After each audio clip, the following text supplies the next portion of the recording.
So just looking at the signage, this is actually a reading room. It does remind me of the reading room at the University of Toronto Library, like a larger version of it. Although it is like a rotunda, so that, wow, this is actually a massive library. You can just see by the signs around. They opened the doors in 1857, and it was just a visitor center. People were using it, you know, as a reading room, a place to read, a place to find some books and, you know, things there, things that they want to see. Okay, so let me ask the front desk where the Japan exhibition is.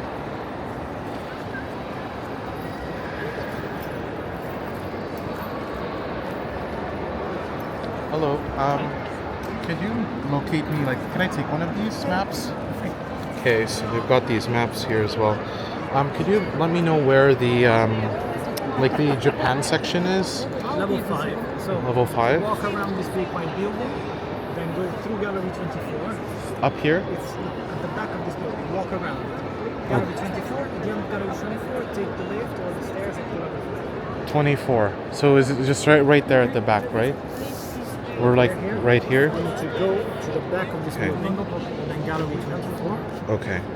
Stairs And then or lift stairs to to level 5. Thank you very much. So now we're gonna go to the Japan section. I just saw my dad there. We're just gonna go to the Japan section now. I'd like to go to Japan, so let's see what artifacts they have from Japan here inside the British Museum. So the man said to go to the back of the building to room 24, and then there is a section there. You have to go to level 5 from room 24, and then that's how you get to the Japanese section, which is a free exhibition. And these are some totem poles from the Indigenous peoples. This is from the Haida peoples. So it's actually Haida peoples from British Columbia. They use these poles to show like a family tree.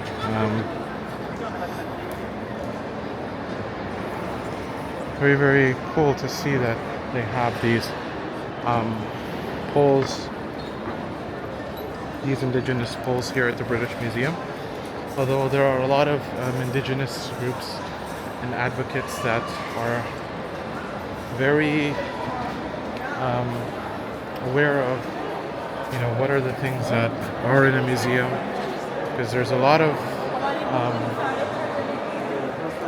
issues with things that are placed in museums. So when you place something in a museum, it becomes institutionalized, it loses its identity.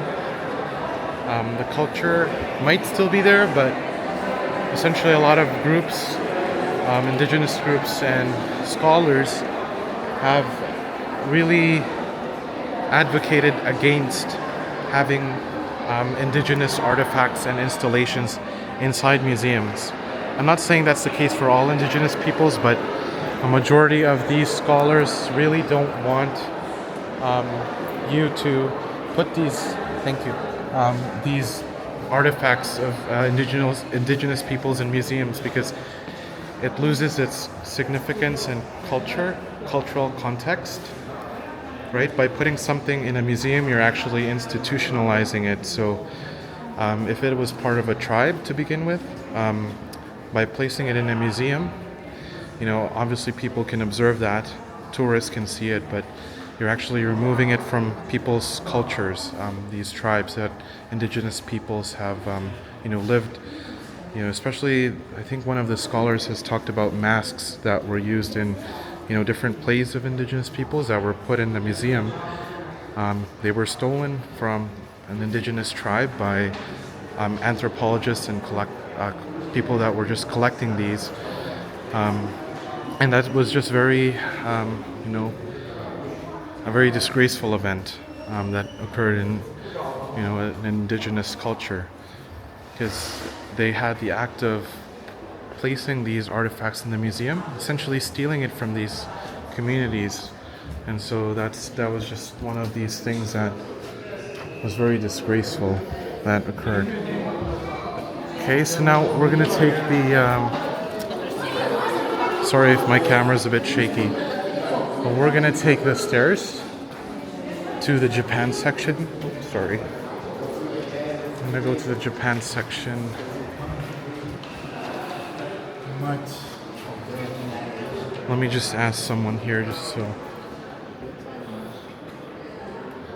I think there's someone that I could ask. I think he said go to room 24. So I'll start the recording again when we get to the Japan.